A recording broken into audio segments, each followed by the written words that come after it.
Antras laiškas Tesalonikiečiams. Pirmas skyrius. Paulius, Silvanas ir Timotiejus, Tesalonikiečių bažnyčiai Dieve, mūsų Tėve ir Viešpatyje Jėzuje Kristuje. Malonė jums ir ramybė nuo Dievo mūsų Tėvo ir Viešpatės Jėzaus Kristaus. Mes jaučiame pareigą visada dėkoti, broliai, už jūs Dievui ir teisinga, nes jūsų tikėjimas aukte auga ir jūsų visų meilė vienas kitam vis didėja. Todėl mes giriamės jumis Dievo bažnyčiose, jūsų kantrybė bei tikėjimu visose jūsų persekiojimuose ir sunkumuose, kuriuos jums tenka pakelti.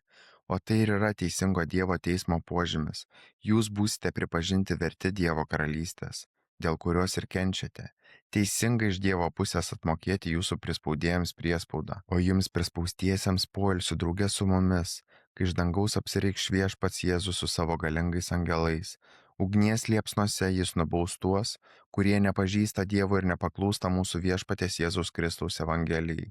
Jie bus nubausti amžina pražūtimi nuo Viešpatės veido ir nuo jo galybės šlovės. Ta diena, kada jis ateis, kad būtų pašlovintas savo šventuosiuose ir keliantis susižavėjimą visose, kurie įtikėjo. Jūs irgi patikėjote mūsų liudijimu, todėl mes nuolat meldžiamės už jūs, kad mūsų Dievas padarytų jūs vertus šio pašaukimo ir parodytų visą savo gerumą ir palankumą bei galingus tikėjimo darbus, kad mūsų Viešpatės Jėzaus vardas būtų pašlovintas jumise, o jūs jame, pagal mūsų Dievo ir Viešpatės Jėzaus Kristaus malonę.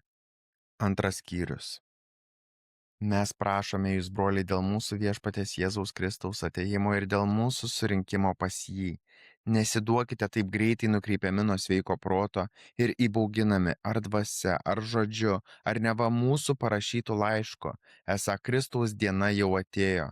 Tegul niekas niekaip jūsų neapgauna.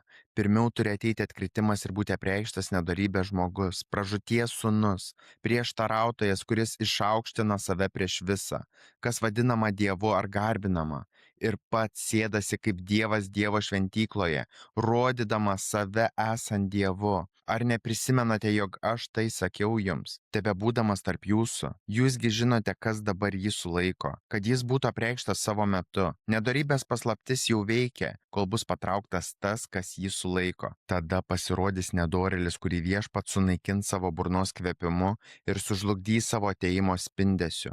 Ano nedorėlio atėjimo šėtonui veikiant, lydės visokios jėgos, ženklai ir netikri stebuklai ir visokia neteisumo apgaulė žūstantiems už tai, kad atsisakė mylėti tiesą, kuri būtų juos išgelbėjusi. Todėl Dievas jiems pasiūs stiprų paklydimą, kad jie tikėtų melu ir būtų nuteisti visi, kurie netikėjo tiesa, bet pamėgo neteisybę. Mes jaučiame pareigą visada dėkoti Dievui už jūs.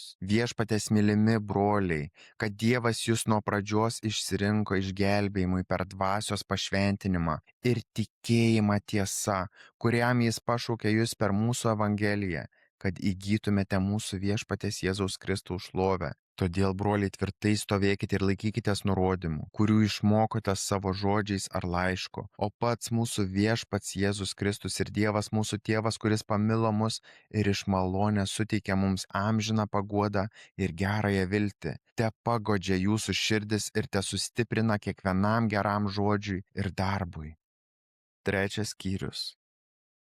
Pagaliau, broliai, melskitės už mus, kad Viešpatės žodis skintųsi kelią ir būtų gerbiamas kaip ir pas jus, ir kad mes būtume išgelbėti nuo netikusių ir nedorų žmonių, nes ne visi turi tikėjimą, o Viešpats ištikimas. Jis sustiprins jūs ir apsaugos nuo pikto. Pasitikime jumis Viešpatyje, kad vykdote ir vykdysite, ką jums įsakome. Viešpats telenkia jūsų širdis į Dievo meilę ir Kristaus kantrybę. Viešpatės Jėzaus Kristaus vardu įsakome jums, broliai, šalintis kiekvieno brolio, kuris nederamai elgiasi ir nesilaiko iš mūsų gautų nurodymų. Jūs patys žinote, kaip reikia sekti mumis. Mesgi pas jūs nesielgiame nederamai ir nevalgėme kieno nors duonos dykai, bet sunkiai triusdami darbavomės dieną ir naktį, kad tik neapsunkintume nė vieno iš jūsų.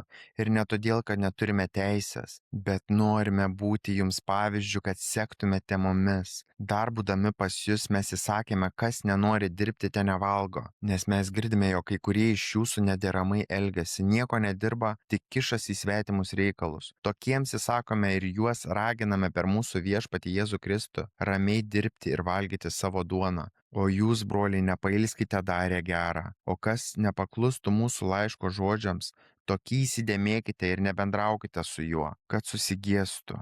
Nelaikykite jo priešų, bet įspėkite kaip broli. Pats ramybės viešpats tegul teikia jums ramybę visada ir visais būdais. Viešpats su jumis visais. Sveikinimas parašytas mano Pauliaus ranka, tai ženklas kiekviename laiške. Taip aš rašau. Mūsų viešpaties Jėzaus Kristaus malonė tebūna su jumis visais. Amen.